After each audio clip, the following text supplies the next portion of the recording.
बिस्मिल्लाहिर्रहमानिर्रहीम। तुसी वेख रहे हो Pakistan vlog office. Pakistan vlog office के मोअज़्ज़ज़ ते काबिल एहतराम नाज़रीन नूं दिल दी था गहराइयां नाल वैलकम, खुश आमदीद। मेरे भाई अल्लाह ताला तुहानूं खुश रखे, आबाद रखे, तुहाडी लंबी जिंदगी करे। अज दा छोटा जिहा स्पैशल व्लॉग वलीमे दे मुतलक है, ठीक है।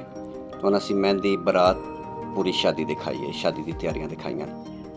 अज टाइम कम से शार्ट वीडियो बना रहे हैं, ठीक है। तकरीबन 2 मिनट का व्लॉग है। मेरे भाई अगर तुहानूं साडी वीडियो पसंद आए तो प्लीज़ साडी वीडियो नूं दोस्तां नाल शेयर करा करो, तो मज़ीद इस तरह की वीडियो वेखना चाहते हो तो साडे नाल राबते रहो, यानी बैल आइकान दबा दिओ।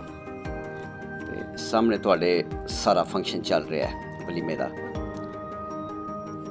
मज़ीद मेरे भाई असी तारीखी वीडियो बनाने आए, तारीखी मकामात दी दरबार व्लॉग यानी फैमिली व्लॉग असी सारे बनाने हैं। तुसी इस तरह के अच्छे व्लॉग वेखना चाहते हो तो साडे नाल जुड़े रहो, साडे चैनल को भी सबसक्राइब करो। मज़ीद अगर कोई कमी पेशी है तो भी सानूं दसो। Thanks for watching.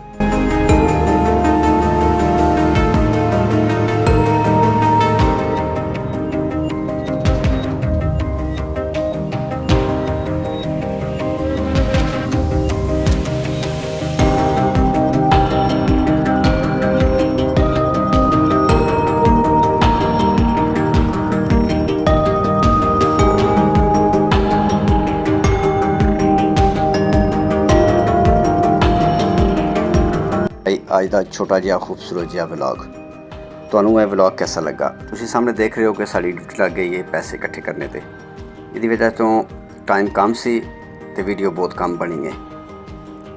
मज़ीद मेरे भाई साडे नाल जुड़े रहने वास्ते तुसीं साडे चैनल को सबसक्राइब कर दिओ, नाल बैल आइकान ते जरूर क्लिक करो ताकि जिहड़ा भी अच्छा व्लॉग असीं अपलोड करिए उहदा नोटिफिकेशन सब तो पहले तुहानूं मसूल होवे।